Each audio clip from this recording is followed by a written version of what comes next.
ibalik sa natural na tahanan ang nasa gitna Asian Farm Civet makaraang ma-turn over ito sa Palawan Council for Sustainable Development Staff noong Webes.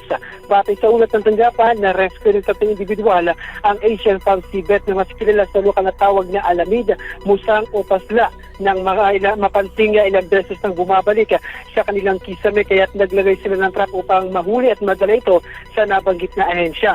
Bagamat nakatala bilang least concern ng IUCN Red List of Threatened Species, ang pasla ay may mahalaga itong papel sa kagubatan bilang seed disperser, lalo na ng mga pulong namumunga. Iniyak na PCSDS na nasa maayos sa kalagayan ang civet cat. Nakatakda itong mabalik sa halikas itong tirahan sakaling magbigay ng clearance ang in-house veterinarian ng nasabing tanggapan. Ako si Jun Vines, Urban Takulo ng GMA Super Radio Palawan. Dapat ito